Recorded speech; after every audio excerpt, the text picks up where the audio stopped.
Halo, selamat siang pemirsa. Kembali lagi Anda menyaksikan Apa Kabar Indonesia Siang. Tentunya bersama saya Shena Damayana dan juga Rehana Meziah. Tentunya kita telah menyiapkan berbagai informasi menarik dan juga berita penting yang akan kami hadirkan untuk Anda. Udah siap, Rey?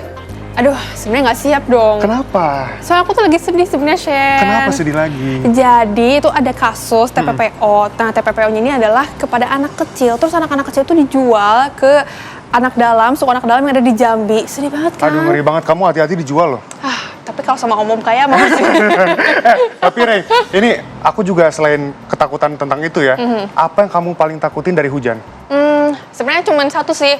Aku tuh takut basah. Itu Takut doang. basah doang? Iya. Kalau aku takut anginnya juga, Rey. Karena ini ada berita juga, karena diterjang angin kencang saat hujan deras, sejumlah rumah warga di Kabupaten Maros, Sulawesi Selatan mengalami kerusakan pada bagian atap dan sempat rekam kamera ponsel milik warga.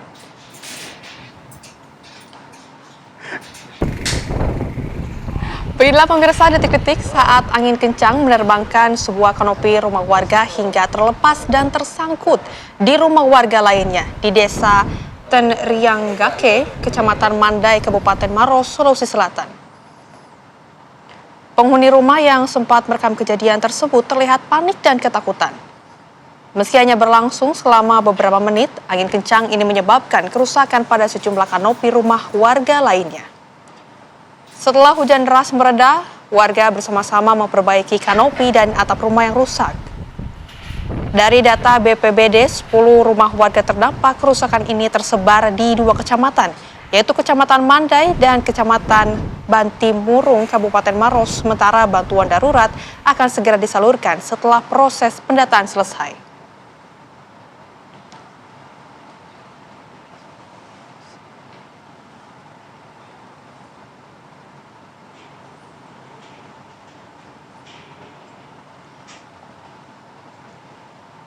Sebuah mobil meledak pemirsa sehingga mengakibatkan kebakaran di stasiun pengisian oksigen yang berada di Kecamatan Tiga Raksa, Kabupaten Tangerang, Banten pada Senin malam.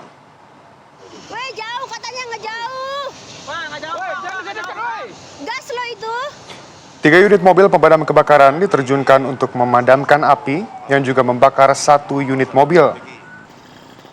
Sejumlah karyawan yang saat itu tengah bekerja panik lantaran api menyambar bahan kimia berupa oksigen dan nitrogen yang berada di dalam bangunan yang terbakar. Akibat peristiwa itu, 1 orang karyawan dilaporkan mengalami luka bakar dan harus dilarikan ke rumah sakit untuk pertolongan medis.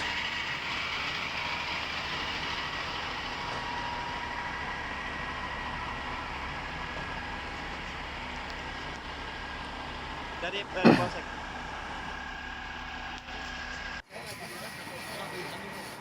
Masih tentang mobil yang terbakar, pemirsa, sebuah mobil hangus terbakar di ruas tol Purbalenyi, kilometer 126, Kota Cimahi, Jawa Barat. Api dengan cepat menghanguskan seluruh badan kendaraan yang melaju dari arah Padalarang menuju ke Kota Bandung. Petugas pemadam kebakaran Kota Cimahi yang datang ke lokasi kejadian langsung berjibaku memadamkan api yang telah membakar seluruh badan mobil. Tak ada korban jiwa dalam peristiwa tersebut, polisi pun masih menyelidiki penyebab pasti kebakaran yang terjadi.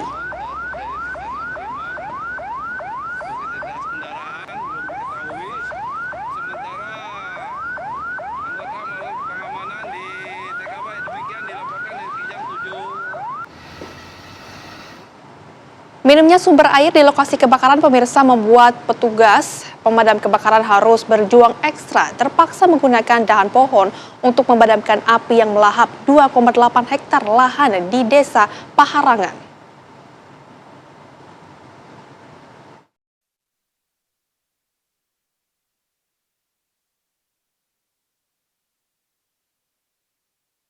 Inilah rekaman pantauan udara yang memperlihatkan kepulan asap tebal membumbung tinggi ke udara dari kebakaran lahan yang terjadi di Desa Paharangan, Kabupaten Pulang Pisau, Sabtu sore. Cuaca panas dan kencangnya angin membuat kobaran api cepat membesar dan meluas, membakar semak belukar serta pepohonan di sekitar lahan pasir tersebut. Petugas pemadam kebakaran dari Dinas Kehutanan Kalimantan Tengah yang tiba di lokasi langsung melakukan upaya pemadaman. Dengan mengandalkan pasokan air dari truk tangki dan minimnya sumber air di sekitar area kebakaran membuat petugas sempat kewalahan, sehingga terpaksa melakukan pemadaman secara manual menggunakan dahan pohon untuk menghambat penyebaran api agar tidak semakin meluas. Total luas lahan yang terbakar mencapai 2,8 hektar. Proses pemadaman berlangsung selama 4 jam, sejak siang hingga sore menjelang malam hari.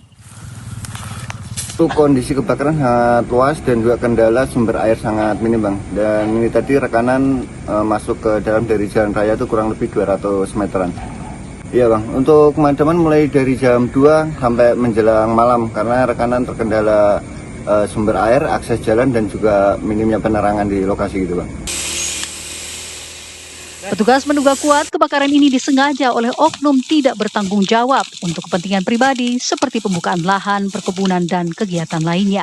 Masyarakat diimbau untuk meningkatkan kewaspadaan dengan tidak melakukan pembakaran lahan secara sembarangan.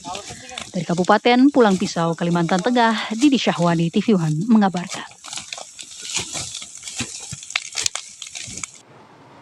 Kita beralih ke kabar lainnya, pemirsa. Diduga akibat dimarahi istri karena minum minuman keras, seorang penjual pecel lele di Wojo Sewon, Bantul, Yogyakarta, mengakhiri hidupnya dengan gantung diri di kamar mandi. Korban juga diduga nekat bunuh diri akibat tekanan persoalan ekonomi dan beban utang.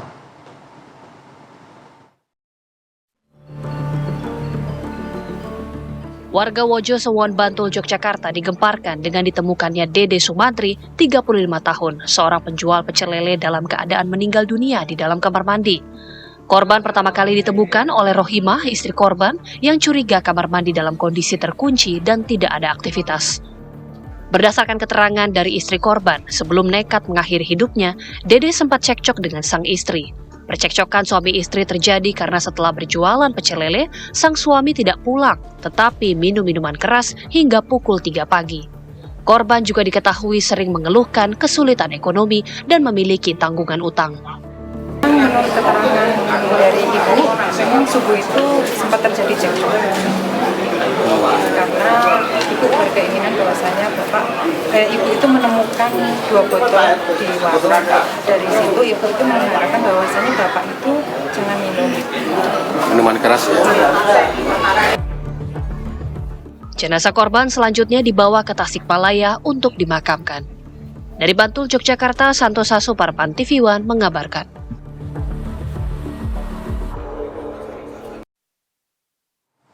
Lantaran resah akibat maraknya aksi narkoba dan juga tawuran, ratusan warga yang didominasi oleh emak-emak menggelar aksi unjuk rasa di depan Polres Pelabuhan Belawan.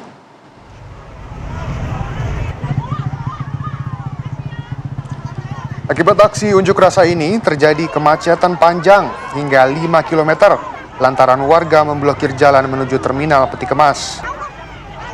Nyaris terjadi kericuhan saat sejumlah personil Polres Pelabuhan Belawan meminta agar warga membuka blokade dan menggelar aksinya di halaman Mapolres.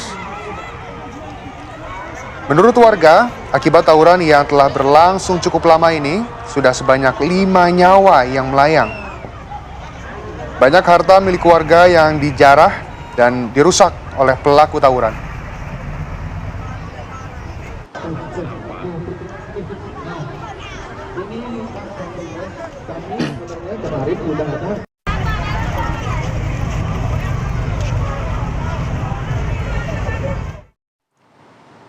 Kita ke kabar lainnya, pemirsa. Siswa dan guru di SDN Langkap 5 Bangkalan, Madura, Jawa Timur harus berjalan kaki hingga 100 meter untuk menjemput kotak penyaluran makan bergizi gratis atau MBG dikarenakan sulitnya akses kendaraan menuju sekolah. Bukan karena mobil pengiriman yang mogok di tengah jalan, melainkan jalan akses menuju sekolah mereka yang tidak bisa dilewati kendaraan roda 4 serta jalanan kampung yang sempit. Meski begitu, mereka tetap merasa senang. Bagi mereka, aktivitas ini sekaligus sebagai olahraga di pagi hari. Mitra Satuan Pelayanan Pemenuhan Gizi atau SPPG Langkap yang melayani pengiriman MBG ini mengatakan, pihaknya melayani 4 sekolah dasar di Desa Langkap yang rata-rata lokasi sekolahnya memang tidak persis di pinggir jalan raya dan harus melintasi persawahan. Siswa dan guru berharap pihak pemerintah Kabupaten Bangkalan akan segera membuat akses jalan menuju sekolah dikarenakan setiap hujan turun, sekolah diliburkan karena akses jalan yang becek dan banjir.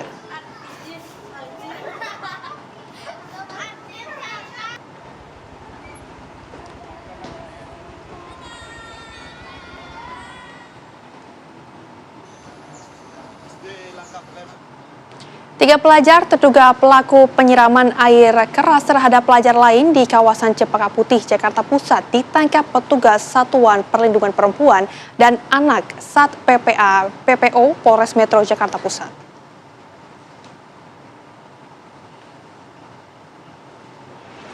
Ketiganya ditangkap tanpa perlawanan di 3 tempat berbeda, yakni Karawang, Cikarang, dan Depok, Jawa Barat.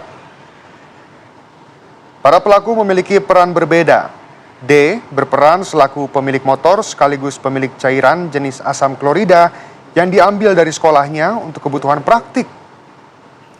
Terduga pelaku F berperan mengendarai motor dan pelaku A yang melakukan penyiraman. Dari hasil pemeriksaan diketahui ketiga pelaku melakukan penyiraman secara acak dengan sasaran pelajar lain yang mereka temui di jalan.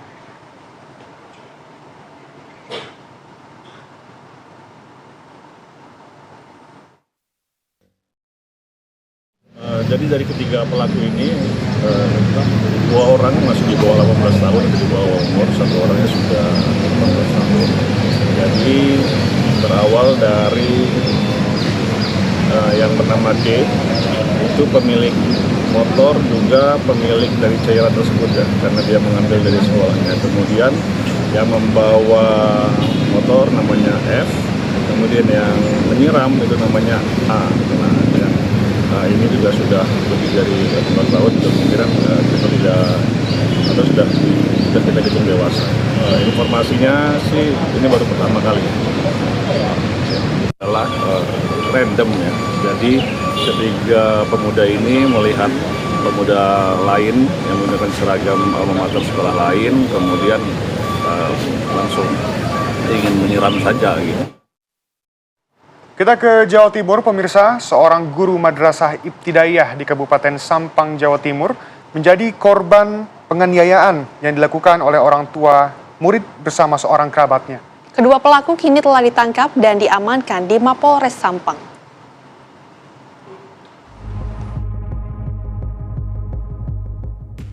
Kasus penganiayaan terhadap seorang guru madrasah ibtidaiyah terjadi di Desa Batuporo, Kecamatan Kedungdung, Kabupaten Sampang, Jawa Timur.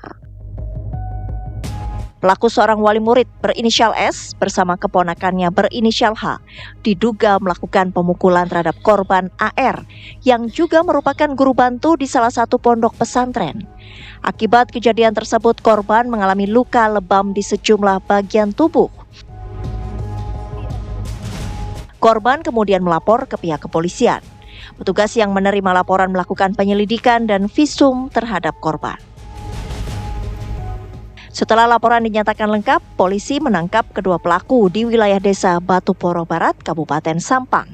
Selanjutnya, pelaku dibawa ke Mapolres Sampang untuk pemeriksaan lebih lanjut. Setelah guru bantu tersebut melaporkan ke Polres Sampang dan hasil lidik dan pemeriksaan beberapa saksi, Satreskrim Polres Sampang berhasil mengamankan terduga pelaku 2 orang, di mana inisial S dan H. Itu alamat orang tua murid dan? Ya, orang tua murid dengan saudaranya. Polisi juga mengamankan barang bukti berupa senjata tajam jenis celurit.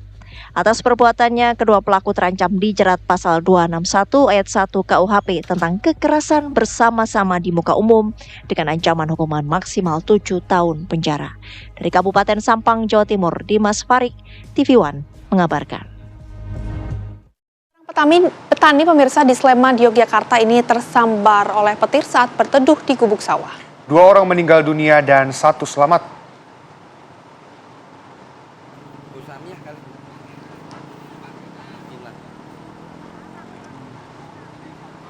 Petir menyambar sebuah gubuk di tengah areal persawahan yang tengah dipakai 3 orang petani untuk berteduh di Sleman, Yogyakarta.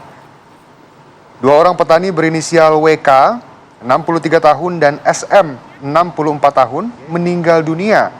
Sementara satu petani lain berinisial SR, 50 tahun, berhasil selamat. Saat ini korban selamat masih dirawat di rumah sakit, sedangkan kedua korban meninggal sudah dibawa ke rumah duka.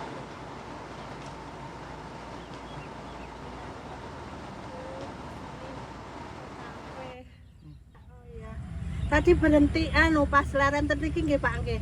Piyayin sing mangkat mriki. Nggih. Aning sikik gedhe. Yang taruh. Ya toh. Pemirsa, polisi berhasil menyelamatkan 4 balita dan menetapkan 10 tersangka. Kabar selengkapnya saat lagi, tetap bersama kami. Ya pemirsa, kami akan ajak Anda menuju stasiun Gambir, Jakarta Pusat untuk mengikuti konferensi pers yang sedang berlangsung terkait dengan stimulus ekonomi triwulan 1 dan juga kesiapan angkutan Idul Fitri 2026 yang akan langsung disampaikan oleh Menteri Koordinator Bidang Perekonomian Erlangga Hartarto.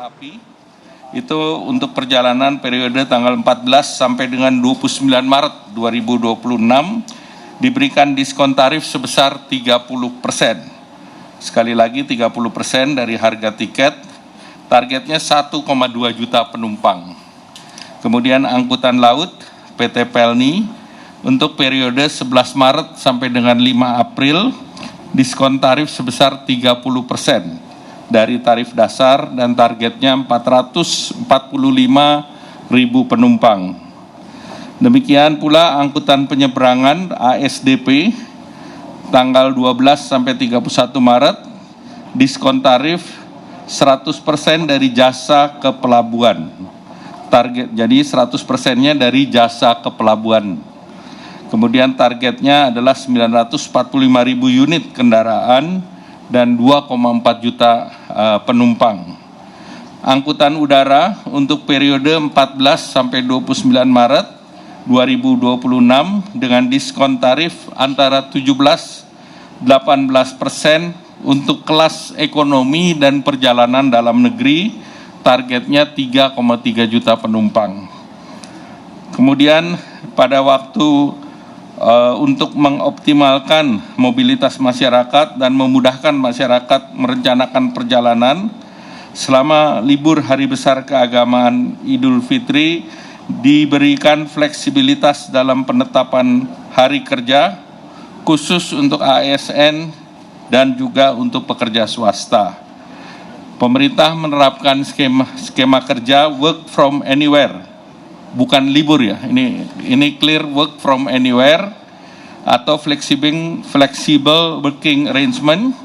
Itu tanggalnya 16, 17, 25, 26 dan 27 Maret. Itu 5 hari, nanti detailnya akan disampaikan oleh Ibu Menpan RB dan Menteri Tenaga Kerja. Bagi pegawai ASN akan ada surat edaran dan juga pekerja swasta juga akan ada surat edaran dari Menaker. Kemudian terkait dengan bantuan pangan untuk memperluas daya beli dan memperkuat dari sisi demand side, pemerintah juga menyalurkan bantuan pangan, yaitu bentuk bantuan pangan 10 kg beras dan 2 liter minyak goreng selama 2 bulan. Target penerimanya adalah 35,04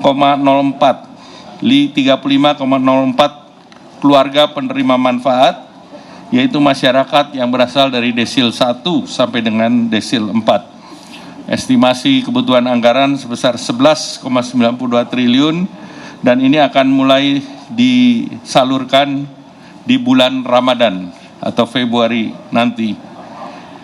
Dan Pemda maupun KL yang terkait diharapkan juga bisa mendukung kelancaran logistik untuk penyaluran bantuan pangan.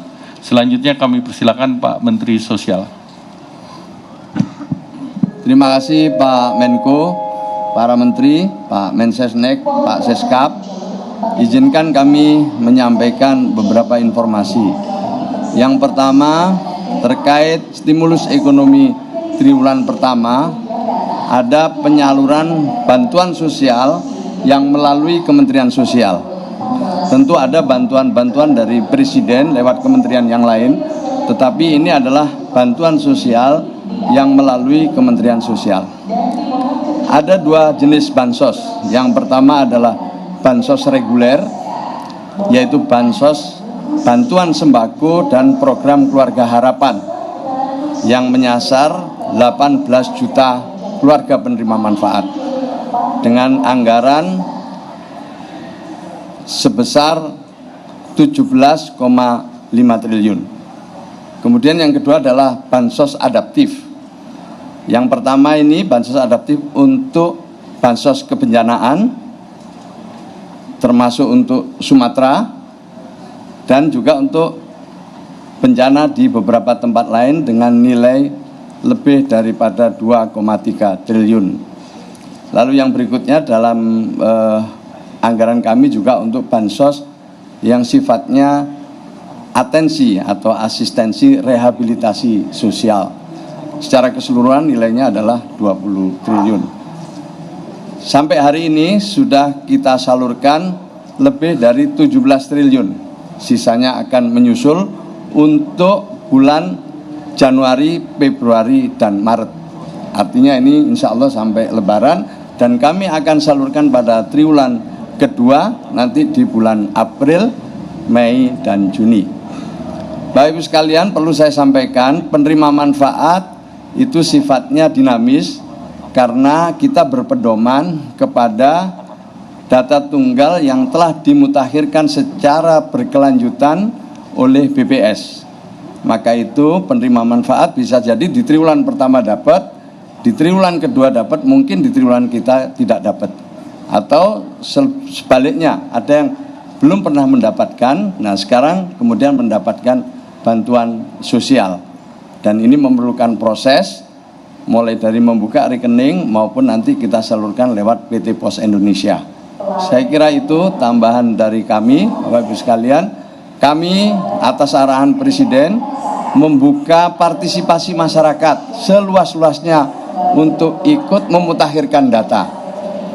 Ada dua saluran. Saluran pertama adalah jalur formal yang itu bisa diproses mulai tingkat RT, RW, nanti ke kelurahan, terus ke Dinsos, tanda tangani oleh Bupati Wali Kota, baru kita proses selanjutnya bersama BPS.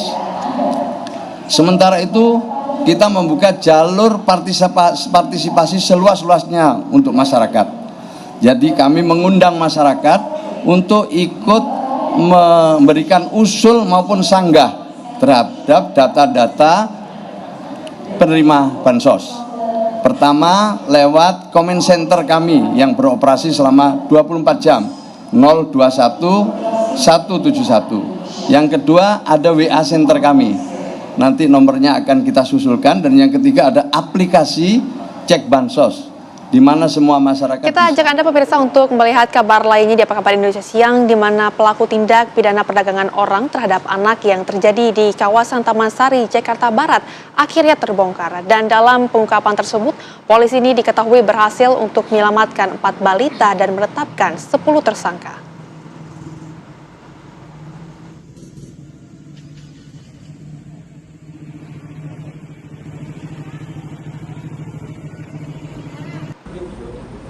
Kasus bermula dari kecurigaan keluarga saat menanyakan kondisi anak korban RZ yang selama ini dirawat oleh saksi CN. Setelah ditelusuri, saksi bertemu dengan tersangka IG yang mengaku anak korban berada di Medan. Merasa janggal, saksi kemudian membawa tersangka ke Polsek Taman Sari untuk klarifikasi. Dari hasil penyelidikan terungkap bahwa tersangka IG mengakui telah menjual anak korban kepada pihak lain. Anak tersebut kemudian diperjualbelikan secara berantai dengan nilai transaksi yang terus meningkat. Dalam jaringan tersebut, salah satu pelaku diketahui berperan sebagai perantara yang membawa anak-anak ke wilayah pedalaman Sumatera. Setelah dilakukan penelusuran di pedalaman Sumatera, polisi menemukan 3 anak lainnya. Petugas pun berhasil mengamankan 10 tersangka serta menyelamatkan anak korban RZ bersama 3 anak lainnya yang kemudian dievakuasi dan dibawa ke Jakarta. Hingga kini Polres Jakarta Barat tengah membuka posko pengaduan guna mencari keberadaan orang tua ketiga balita tersebut.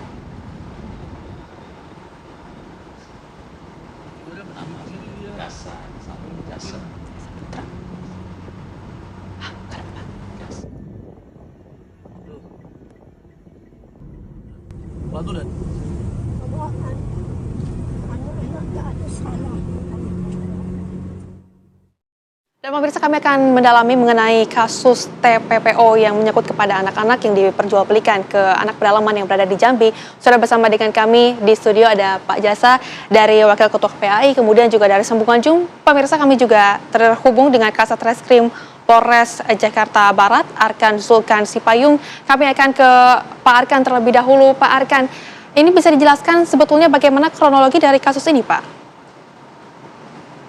Ya, terima kasih Mbak. Jadi ralat, saya Arfan bukan Arkan Mbak. Arfan, di mana kronologis yang kami sudah jelaskan pada saat rilis di Polda pada hari Jumat kemarin, di mana untuk tersangka IJ membawa anak kandungnya yang namanya adalah RZ dari rumah nenek atau tantenya, dan seakan-akan dibawa akan di Medan, namun kurang lebih hampir berapa hari, 5 hari atau kurang lebih seminggu lebih tidak kembali ke rumah neneknya, lalu mencari-cari ke keluarganya itu pada kurang lebih tanggal 31 Oktober sudah dibawa oleh tersangka IZ membawa RZ, lalu pada saat tersebut tidak dapat, dan sehingga pada tanggal 22 November 2025 untuk saudara tantenya ataupun keluarganya membuat laporan polisi di wilayah hukum Jakarta Barat. Demikian, Mbak. Oke, artinya jaringan ini apakah sudah terorganisir, Pak, untuk tindak pidana perdagangan orang ini dari hasil penelusuran yang Anda lakukan? Ya, jadi kami sampaikan bahwa peran masing-masing tersangka memang masing-masing berbeda, di mana untuk tersangka IZ sendiri bersama temannya tersangka A, N, dan HM ini merupakan salah satu bagian di mana tersangka IZ ini adalah ibu kandung RZ dengan dibantu tersangka A, N, HM untuk menghubungi tersangka W dan EB, di mana kami amankan di wilayah Jawa. Jadi memang klaster pertama ini langsung menghubungi klaster 2 di daerah Jawa Tengah, lalu klaster yang 2 yang saudara W atau EB menghubungi 4 orang yang ada memang di pedalaman Sumatera, itu adalah tersangka EM, SU, L, dan R di pedalaman Sumatera. Jadi ada 3 klaster, memang perannya masing-masing berbeda karena memang dari tarif tersebut itu masing-masing berbeda, di mana dijual dari tersangka IZ itu kurang lebih menjual ke tersangka W kurang lebih 17.500.000, lalu dari 17,5 ini saudara M W itu menjual ke tersangka yang di pedalaman Sumatera di saudara M itu kurang lebih 35 juta, lalu saudara EM menjual ke saudara L itu kurang lebih 85 juta. Jadi memang peran-peran masing-masing klaster itu masing-masing berbeda. Demikian, Mbak. Oke, artinya ini ada perpindahan tangan begitu ya, Pak, dari yang satu ke penjual yang satu kepada penjual yang lainnya. Pak, tapi kalau dilihat juga ini kan kasus bukan pertama kali terjadi. Sebelumnya juga ada kasus Bilkis juga yang sama-sama TPPO juga. Pak, sebetulnya apakah ini ada korelasi antara kasus yang sebelumnya terjadi dengan kasus yang sekarang, Pak? Ya, jadi korelasi itu kan tinggal bagaimana kami pendalaman terkait saksi-saksi yang kami ambil keterangan berikut dengan tersangka, di mana beberapa keterangan dan sebagainya masih kami dalami terkait keterkaitan yang kejadian di Makassar, nanti yang di kejadian sama kami di Jakarta Barat, kami masih pendalaman, Mbak. Oke, baik. Kita juga akan bertanyakan juga ke Pak Jasa Putra dari KPAI. Pak, sebetulnya kan ini kalau dilihat yang marak sekali kasus TPPO ini, terutama yang menyasar kepada anak-anak. Saya ingin tahu nih, Pak, tanggapan dari KPAI sendiri sebetulnya seperti apa sih, Pak? Ya, jadi kita sepanjang 5 tahun belakangan kita menerima 155 aduan ya terkait TPPO dan termasuk juga penjualan bayi gitu ya. Dan kita melihat ini sebetulnya fenomena gunung es ya. Kemudian yang kedua, memang modus dan modelnya terus berkembang ya, termasuk sebelumnya kan ada Bilkis ya. Kemudian ini yang diungkap oleh Polres Jakarta Barat gitu ya. Tapi polanya nampaknya hampir sama gitu ya, membawa anak, kemudian memindahkan dari satu ke tangan lain gitu ya, kemudian membawa ke daerah pedalaman gitu ya. Ini sebetulnya ini untuk mengelabui petugas sebetulnya. Memang di daerah pedalaman itu atau di daerah suku pedalaman Jambi itu memang dari sisi pengetahuan terkait TPPO atau adopsi ilegal mungkin saja itu agak lebih mudah gitu ya. Tapi dari sisi jaringan digital itu sebetulnya hari ini kan tidak ada lagi yang katakanlah yang nggak bisa koneksi internet gitu, sangat mudah oleh pelaku gitu ya. Itu yang pertama. Nah kemudian yang kedua memang ini menjadi tantangan ya di kasus ini sebetulnya kan ada juga orang tua yang menjadi pelaku gitu ya. Dia yang menjual bayi itu walaupun itu berpindah tangan gitu ya. Kalau tidak ada laporan, saya kira itu tidak terungkap gitu ya. Dan kita bersyukur juga dari satu ternyata ada anak lain ternyata yang juga di area yang sama gitu ya. Nah, saya kira tentu kami meminta agar kepolisian ini terus dikembangkan gitu ya, antar jaringan, dan bahkan hari ini sebetulnya di media sosial itu masih banyak ya penjualan bayi, adopsi dan seterusnya gitu ya, yang tentu sangat mudah kita tracking ya, dan itu mohon juga kepolisian untuk mengembangkan sampai ke sana gitu. Oke, tapi dari data yang dimiliki oleh KPAI sendiri, apakah ini juga mengalami jumlah peningkatan yang signifikan kah dibandingkan dengan mungkin tahun-tahun sebelumnya? Ya, kalau di tahun 2025 misalnya itu kan paling banyak kan penjualan bayi ke Singapura. Oh, oke. Itu kan disampaikan oleh Polda Jawa Barat ada 25 bayi yang baru bisa diamankan, ada 8 anak gitu ya. Nah, di tahun ini kan ada 4 gitu ya. Nah, saya kira ini kan baru di awal tahun ya, dan tentu akan kita lihat tren itu gitu ya. Namun catatan kita bagi KPAI satu anak itu sebetulnya sudah banyak gitu.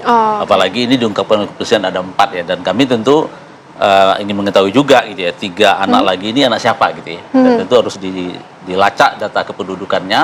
Kalau memang ada data kependudukannya ya, kalau tidak mungkin bisa dikembangkan lebih jauh gitu ya.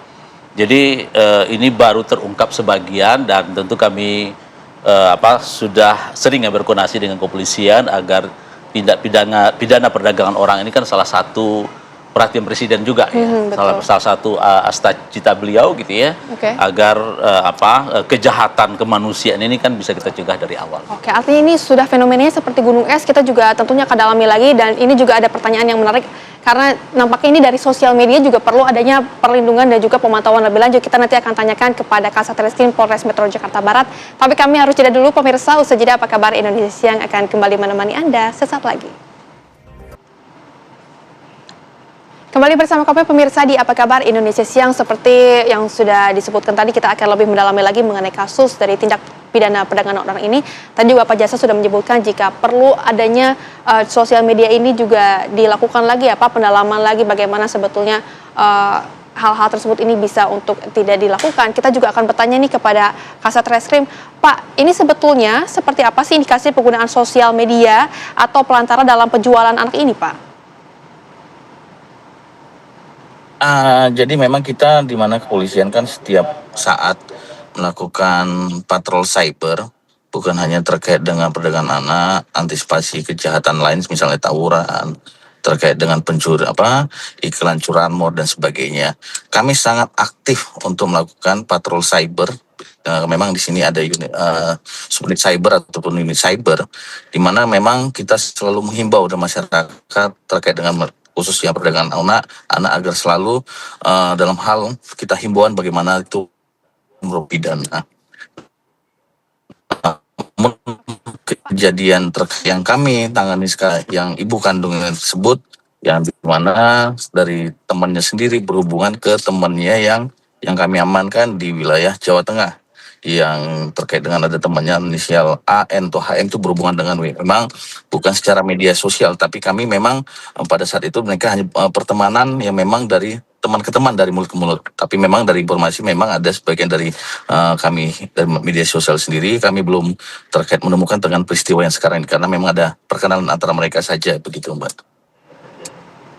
Oke, Pak, ini lantas ini langkah apa yang telah dilakukan oleh pihak kepolisian agar kasus ini juga tidak terjadi lagi, Pak? Ya, jadi kami dengan membuka posko di Polres Jakarta Barat dengan selalu menggandeng stakeholder, contohnya tadi dari KPAI, UP3A, terkait dengan dinas sosial maupun dari Kementerian Perlindungan Perempuan dan Anak.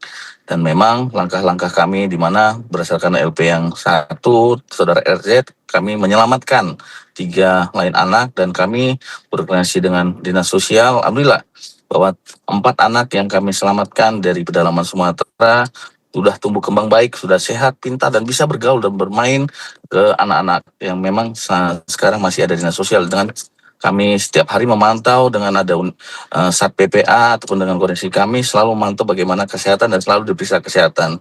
Jadi memang kami selalu memberitahu baik dari sisi guru juga, orang tua dan sebagainya menghimbau. Kami juga ada program dari pimpinan kami dan selalu terkait untuk pencegahan kami akan lakukan begitu, Mbak. Baik, Pak, lantas pasal apa yang akan dikenakan oleh para pelaku tindak pidana perdagangan orang ini, Pak? Ya, pasal yang kami kenakan sesuai dengan yang aturan berlaku adalah pasal 76F junto pasal 83 Undang-Undang Nomor 35 Tahun 2014 itu tentang perlindungan anak. Setiap orang dilarang menempatkan, membiarkan, menyuruh melakukan atau turut serta melakukan penculikan, penjualan atau perdagangan anak dipidana dengan penjara paling singkat 3 tahun dan paling lama 15 tahun atau denda kurang lebih 60 sampai 300 juta. Yang kedua, pasal 2 ayat 1 dan ayat 2 junto pasal 17 Undang-Undang Nomor 21 Tahun 2007 dengan ancaman dipidana penjara paling singkat 3 tahun dan paling lama 15 tahun dan dipidana denda paling sedikit 120 juta dan paling banyak 600 juta. Demikian, Mbak. Baik, nampaknya pasal-pasal juga sudah disangkakan kepada para pelaku. Kita akan kembali ke Pak Jasa. Pak Jasa, sebetulnya ini di mana sih letak kelemahan dari sistem perlindungan anak di Indonesia ini, Pak? Ya, pertama sebetulnya kita belum memiliki undang-undang pengasuhan ya. Itu saya kira ini hulu. Makanya KPAI 10 tahun yang lalu meminta DPR ya untuk segera mensahkan rancangan undang-undang pengasuhan ini. Untuk apa? Agar responnya sama, penanganannya sama, mitigasinya sama. Karena hari ini tidak cukup kuat dengan aturan-aturan yang ada. Itu satu hal. Kemudian yang kedua, jika hulu ini bisa berfungsi, artinya fungsi perlindungan, fungsi kasih sayang, dan seterusnya, maka kita berharap juga lingkungan juga sama. Di ranah digital juga sama, di sekolah juga sama. Di samping lain juga adalah soal penguatan sistem pendataan kependudukan kita. Gitu. Dilihat dari 4 anak ini kan belum ada akte lahirnya. Saya nggak tahu, ini Pak Polisi yang ini ya. Nah ini berarti kan anak sejak lahir tidak tercatat. Gitu.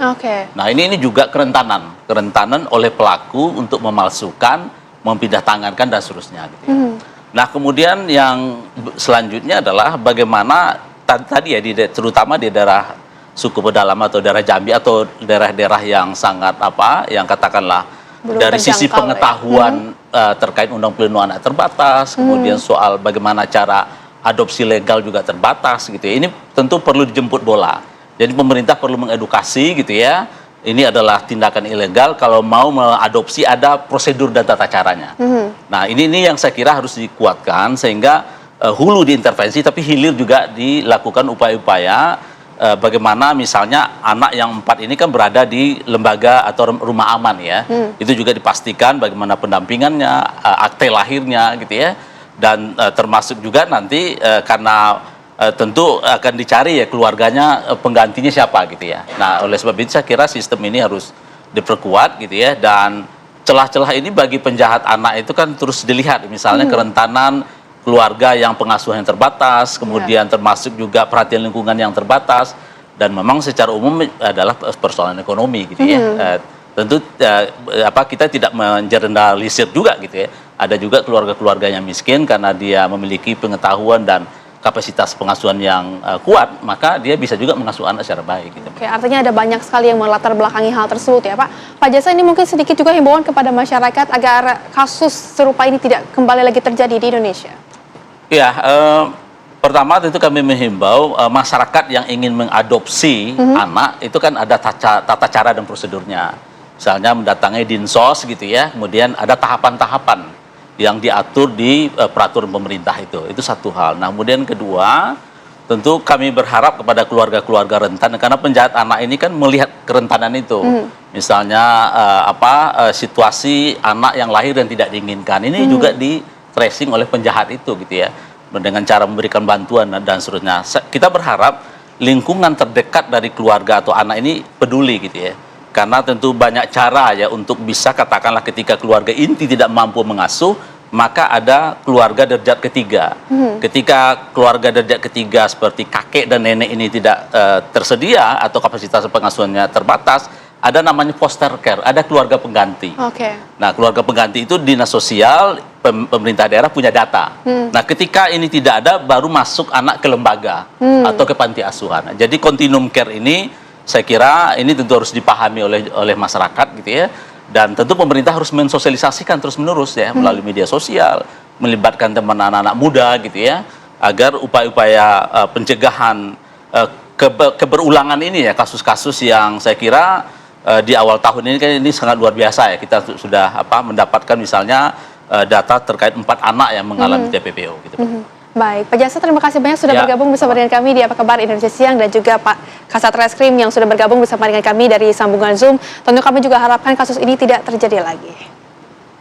Pemirsa, kami akan hadirkan informasi lainnya untuk Anda, di mana ini jenazah Aldi Surya Putra, pelajar yang tewas kecelakaan karena jalan berlubang pada Senin sore, tiba di rumah duka dan langsung disolatkan oleh keluarganya dan beserta dengan rekan-rekannya. Polisi juga masih menyelidiki terkait dengan peristiwa ini.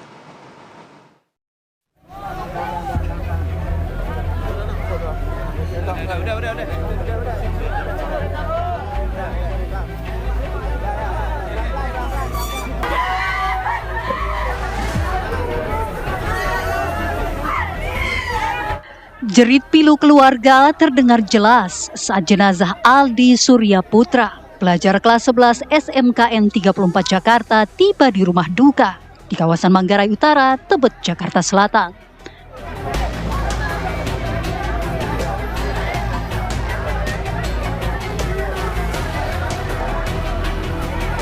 Ibunda Aldi yang tak kuat menahan kesedihan pun pingsan saat melihat jenazah anaknya yang akan disolatkan keluarga dan rekan-rekannya.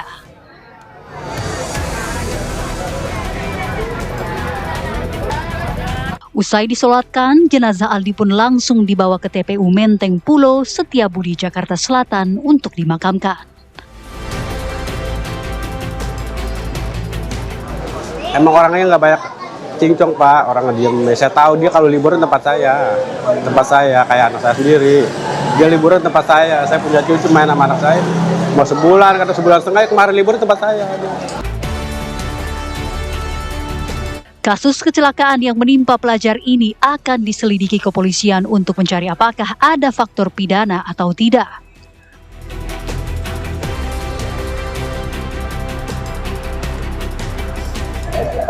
Ya, ini masih dalam pendalaman. Artinya faktor kecelakaan lalu lintas itu ada faktor pengendara, ada faktor cuaca, ada faktor kendaraan tersebut, serta faktor sarana prasarana yaitu jalan.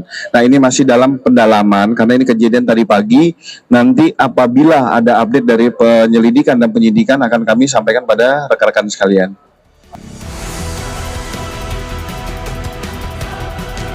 Sebelumnya, seorang pelajar tewas setelah mengalami kecelakaan tunggal di Jalan Matraman Raya, Jakarta Timur. Korban jatuh dari motor diduga akibat jalan berlubang dan bergelombang serta licin setelah hujan deras. Dari Jakarta, tim TV One mengabarkan.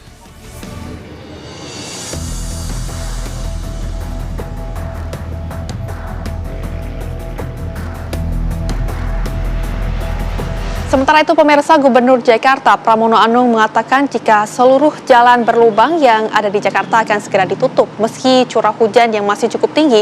Berikut pemirsa keterangan selengkapnya dari Gubernur DKI Jakarta Pramono Anung untuk Anda. Agar hal serupa tidak terjadi kembali di Jakarta, saya sudah memerintahkan kepada Dinas Bina Marga, walaupun sampai dengan tanggal diperkirakan 18-19 itu curah hujannya masih tidak menentu, kadang-kadang tinggi. Saya sudah minta semua jalan-jalan yang berlubang untuk ditutup walaupun bersifat temporary. Dan kami meminta untuk masyarakat berkali-kali diingatkan melalui Dinas Kominfotik Jakarta sekarang ini memang ada beberapa ruas jalan yang berlubang dan itu mohon kehati-hatiannya.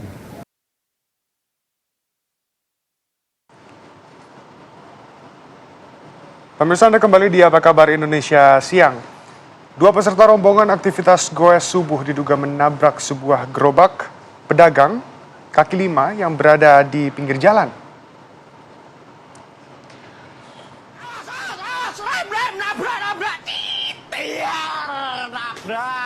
Nabrak, langsung telepon bapak il. Dalam rekaman tersebut, pemirsa, terlihat jika rombongan sepeda melintasi persimpangan jalan dengan kecepatan yang cukup tinggi. Naas, dua peserta rombongan diduga menabrak sebuah gerobak pedagang kaki lima yang berada di pinggir jalan. Insiden ini terjadi saat kondisi jalan masih gelap dan aktivitas pagi hari baru mulai berjalan.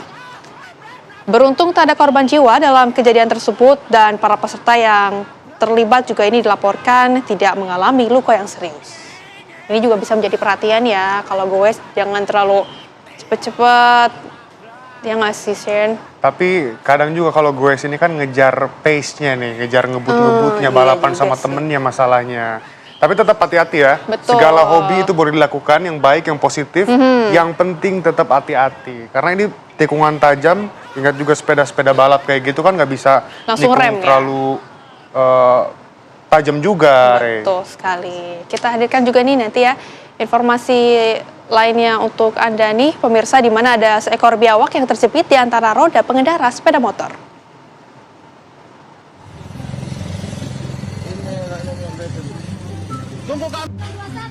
Ini dia ya, saudara-saudara. Tadi kakak ini lewat dia, jadi ini biawaknya bisa lari. Awalnya, seorang ibu-ibu merasa menabrak sesuatu di jalan. Lalu ibu-ibu tersebut pun memberhentikan sepeda motornya. Saat dilihat, seekor biawak berukuran besar tersangkut di antara shock breaker ban depan motornya. Warga yang ada di sekitar kejadian tersebut mencoba membantu untuk melepaskan biawak itu. Peristiwa ini diduga terjadi di wilayah Medan, Sumatera Utara.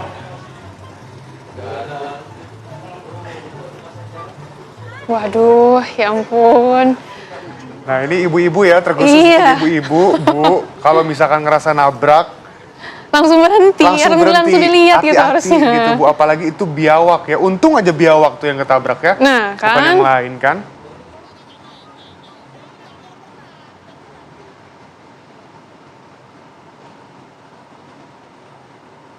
Rey, belum berpindah dari biawak ya. Kasus dugaan mayat digotong yang menghebohkan jagat maya di kawasan Tambora, Jakarta Barat berhasil diungkap polisi. Polisi memastikan benda yang digotong oleh pelaku merupakan seekor biawak, bukan mayat manusia.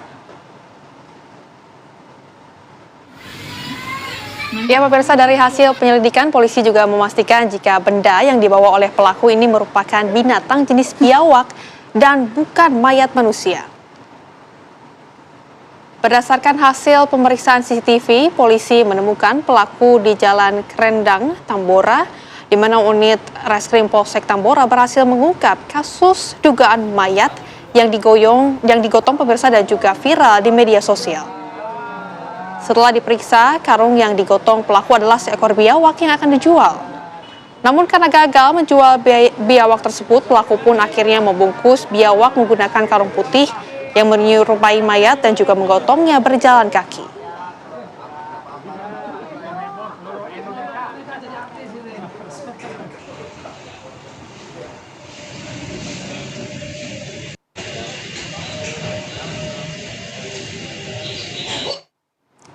Rey, kita akan langsung mengetahui gimana sih itu kronologinya langsung bersama Deden nih, orang yang bawa biawak waktu itu. Bang Deden, ini gimana waktu itu kronologinya sih? Iya, siapa? Jadi saya pas ngamen di lampu merah Pak Tojo, nah saya melihat biawak di kali. Nah, di situ saya lemparin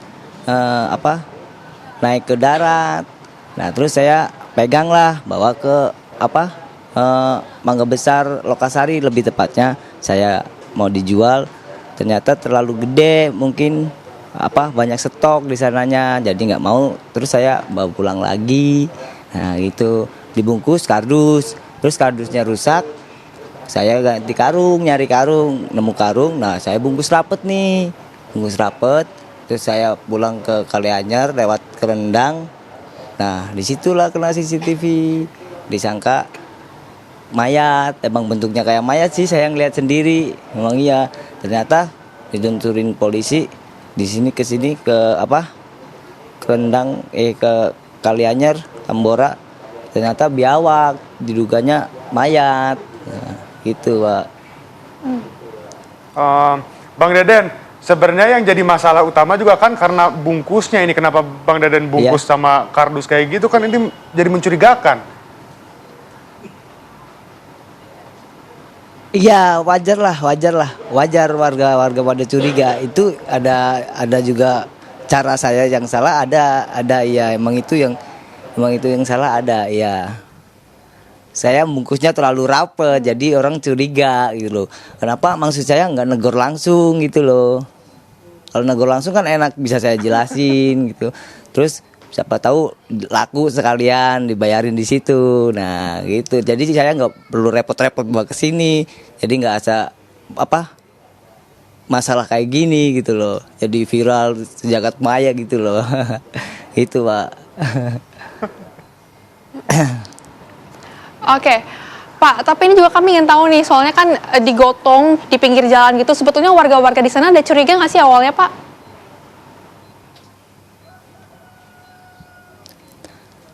Saya tuh cuek ya orangnya ya, nggak ngeliatin warga-warga, cuman anak-anak yang kayak teguran yang ledek lu, bang bawa apa nih itu bang gede amat. Kata saya ya biawak gitu aja, saya cuek aja, tapi nggak ada warga-warga yang nanya, cuman lihat CCTV aja dia mah, cuman lihat CCTV itu. Nah karena bentuknya kayak mayat ya itulah dicurigain. Oke. Seberapa sering sih sebetulnya Pak ini menemukan biawak di daerah sana, Pak?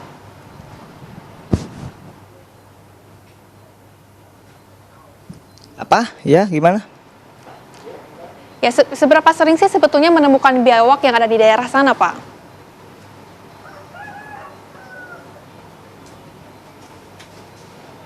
Kurang jelas?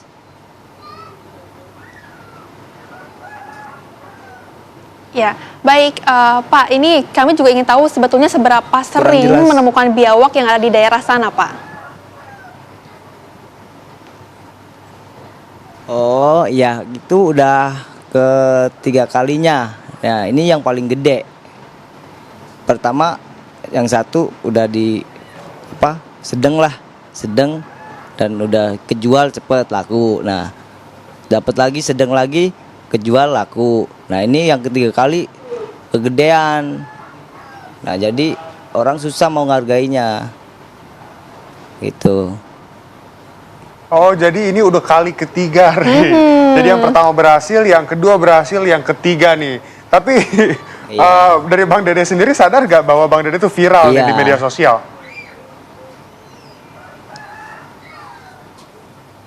Nggak tahu sama sekali, tadinya nggak tahu. Ada tetangga saya aja pagi-pagi ke sini ngasih tahu video TikTok ya kan, viral disangka bawa mayat. Ya saya lucu dan ketawa gitu loh. Dan saya nggak ada rasa takut karena saya nggak bersalah, nggak ada rasa salah di situ. Nah, saya santai aja. Terus didatengin ke pihak polisian lah, Polda itulah. Ya santai aja, merasa lucu gitu loh. Tapi iya santai, sampai dibawa ke polsek kemana-mana di Tambora lah. Nah di BAP ya santai aja, jawabnya itu aja udah. Orang apa yang terjadi ya itulah. Oke. Bang Dede, terus pertanyaan terakhir nih. Sekarang biawak yang udah ngebawa Bang Dede bisa diwawancara TV One ini di mana posisinya? Iya, siap. Udah kejual sama orang langganan yang nomor 2. Yang kedua, nah itu dikontak sama saya, sama kawan saya juga. Nah, setelah polisi datang itu belum kejual, tapi pas udah kelar masalah ini, udah polisi ngomong jual ya udah saya jual, berarti udah nggak ada ini dong kegaduhan lagi, udah clear masalahnya, udah sudah saya jual ternyata. Nah gitu. Bang Dede pengen tahu dong harganya itu kejual berapa Bang Dede? Saya nggak matok harga, cuman dia ngasih duit 100 saja, 100. Karena dia, ya saya terima karena dia pencinta satwa, mungkin kabar-kabar kan biawak itu hampir punah gitu loh. Oke. 100.000 untuk biawak sebesar itu, Re. Jadi ini pengorbanannya memang cukup besar ya sama viral kayak gini ya. Digotong lagi. Terima kasih Bang Dede sudah bergabung bersama kita ya. Pemirsa, Anda kembali di Apa Kabar Indonesia Siang. Mahkamah Agung mengambil langkah tegas terhadap Ketua dan Wakil Ketua Pengadilan Negeri Depok serta seorang jurusita yang tertangkap tangan oleh KPK. Mahkamah Agung memberhentikan sementara Ketua PN Depok Iwayan Eka Mariarta serta Wakil Ketua PN Depok Bambang Setiawan dan juga jurusita PN Depok Yohan Syah Marwanaya. Selain itu, MA juga tidak akan memberikan bantuan hukum kepada para tersangka yang terjerat kasus. MA menegaskan keputusan ini diambil demi menjaga integritas lembaga peradilan dan juga kepercayaan publik. Ketiga aparat penegak hukum ini dicocok KPK pemirsa dalam operasi tangkap tangan yang digelar pada Kamis 2 Februari 2026 terkait penanganan sengketa lahan di Tapos PN Depok. Selain 2 hakim dan 1 jurusita, KPK juga mengamankan 2 pihak swasta yang berasal dari PT Karabadigdaya.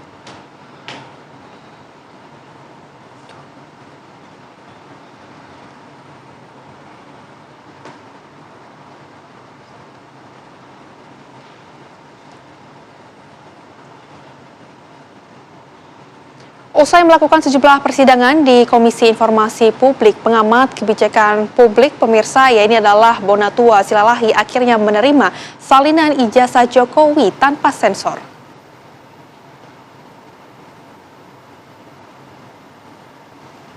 Usai salinan dokumen ijazah diberikan oleh KPU, Bonatua langsung memperlihatkan salinan dokumen ijazah yang tidak tersensor kepada media. Salinan ijazah tersebut merupakan salinan ijazah 2014-2019 serta ijazah 2019-2024 yang dipakai oleh Jokowi mendaftar ke KPU. Sebelumnya, Bonatua mendapatkan salinan ijazah Jokowi pada bulan Agustus tahun 2025 yang lalu. Namun terdapat 9 item yang disensor. Bonatua lantas menggugat KPU ke Komisi Informasi Publik. Salinan ijazah ini akan diunggah ke internet agar bisa diakses masyarakat.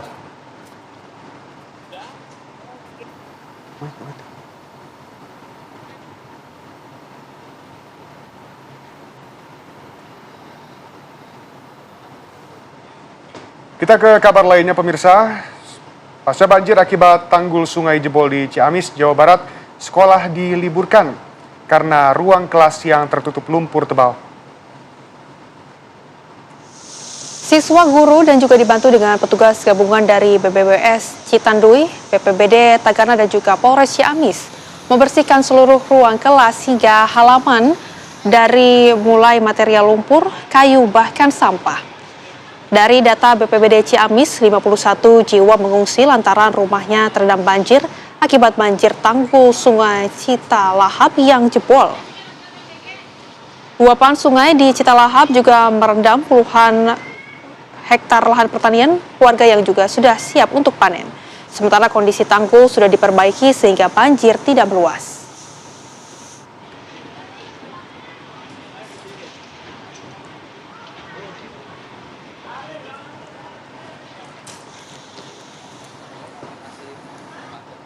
Polisi masih terus menyelidiki kasus kematian seorang pria yang ada di Tangerang, Banten yang ditemukan tewas terlilit lakban dan plastik di kamar penginapan yang berada di Bandar Lampung, Lampung. Telepon genggam dan dompet korban ditemukan, namun kartu seluler milik korban hilang.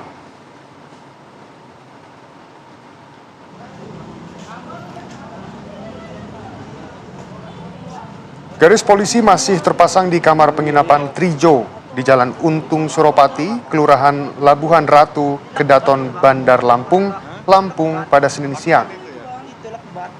Di lokasi ini sebelumnya ditemukan seorang pria rapuh baya bernama Hindra Jaya usia 62 tahun, warga Kelapa II, Kabupaten Tangerang, Banten yang tewas di dalam kamar penginapan dengan kondisi bagian kepala terlilit lakban dan plastik.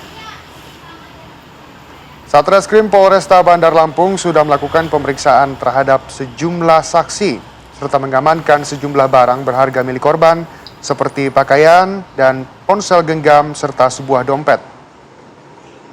Namun kartu seluler milik korban hilang atau tidak ditemukan di dalam ponsel milik korban.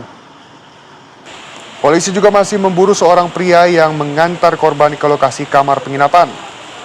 Kuat dugaan pria itu mengetahui peristiwa tersebut sebelum korban ditemukan tewas dengan kondisi bagian kepala terlilit lakban dan plastik.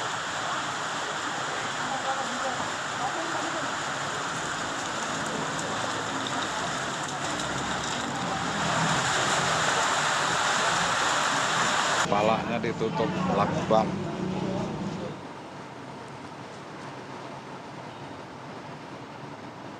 Ya, pemirsa, sejumlah karyawan dan pekerja harian sebuah jasa pengiriman atau ekspedisi ini diduga disekap di dalam gudang yang berada di Penjaringan, Jakarta Utara. Mereka kemudian dibebaskan setelah dilakukan mediasi antara polisi dengan perusahaan. Udah berapa hari, Pak? Dari kemarin. Sejumlah karyawan dan pekerja harian sebuah jasa pengiriman atau ekspedisi diduga disekap di dalam sebuah gudang. Gudang tersebut berada di lokasi sebuah perusahaan di daerah Penjaringan, Jakarta Utara. Polisi menerima informasi penyekapan dari video yang direkam oleh ibu kandung salah satu korban yang disekap. Hati saya itu hancur pas ngeliat anak saya disekap gitu. Hati saya itu hancur, sehancur-hancurnya. Tapi saya nggak bisa nangis di sana, saya bisa nahan. Setelah di mobil bus saya nangis di dalam-dalam sampai pakai masker biar nggak ketahuan orang. Polisi akhirnya mendatangi gudang tersebut dan membebaskan 5 orang.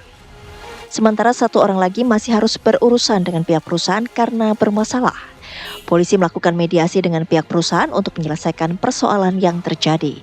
Dari Jakarta, Raka Prawirawijaya, TV One mengabarkan.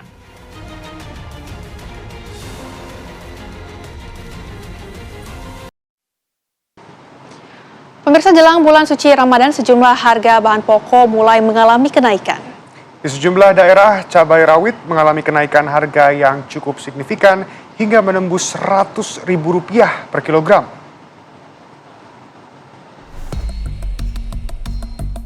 Menjelang Ramadan, harga kebutuhan pokok mulai mengalami kenaikan, seperti yang terjadi di pasar tradisional Bina Usaha Maulaboh, Aceh Barat. Harga telur ayam sebelumnya Rp48.000 per papan, kini naik menjadi Rp50.000. Selain itu, harga cabai merah, bawang, dan tomat juga mengalami kenaikan. Cabai merah dijual dengan Rp36.000 per kilogram. Bawang putih dan bawang merah sebelumnya dijual dengan harga Rp30.000 per kilogram, kini naik menjadi Rp36.000 per kilogram. Sementara harga tomat naik dari Rp10.000 menjadi Rp12.000 per kilogram.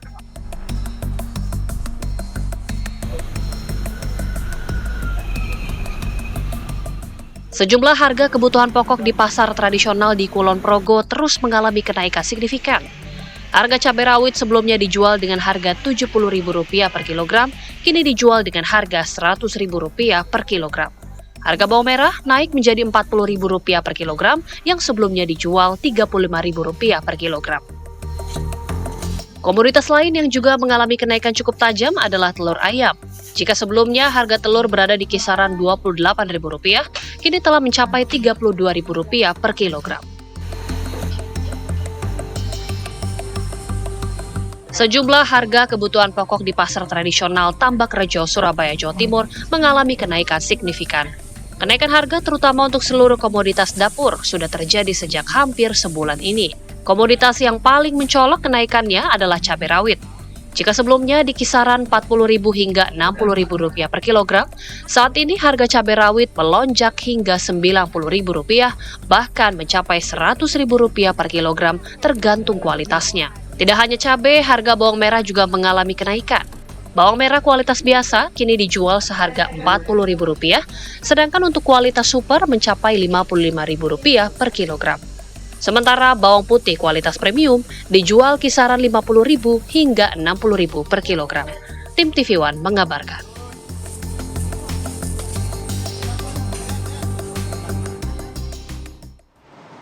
Pemirsa, pasca kisruh penonaktifan sepihak peserta PBI BPJS Kesehatan, pasien kanker di Yayasan Rumah Kanker Ambu, Bandung, Jawa Barat tidak lagi mendapat pelayanan kemoterapi. Pasien pemirsa saat ini harus menggunakan BPJS berbayar agar tetap bisa untuk mendapatkan perawatan.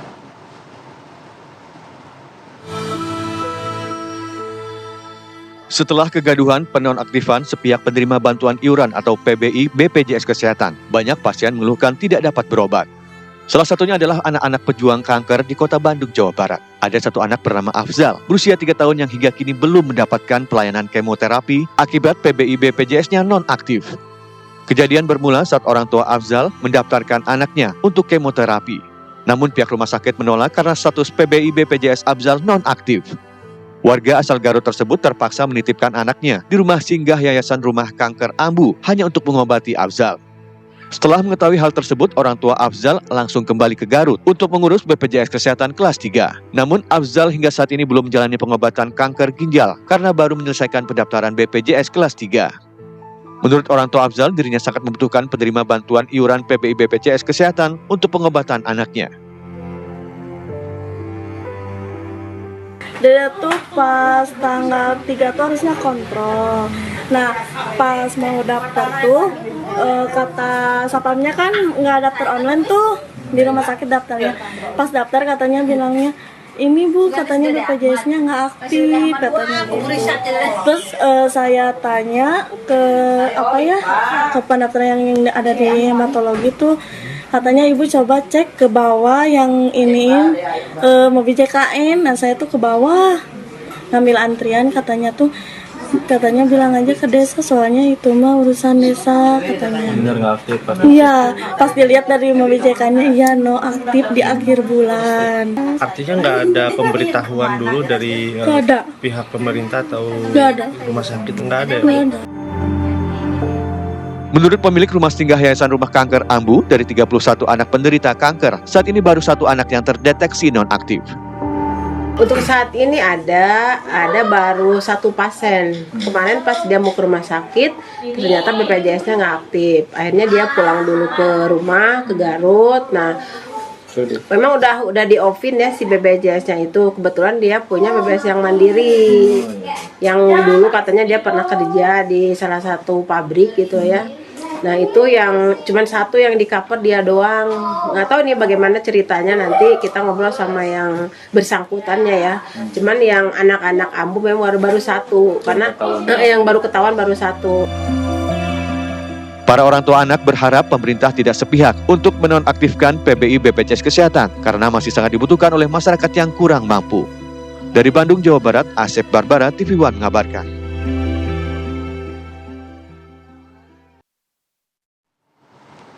Dan pemirsa, kabar tersebut sekaligus menutup jumpa kita kali ini. Saya Shena Damayana. Dan juga saya Rehana Mezia, mewakili segenap kru yang bertugas, izin pamit undur diri. Terima kasih dan sampai jumpa.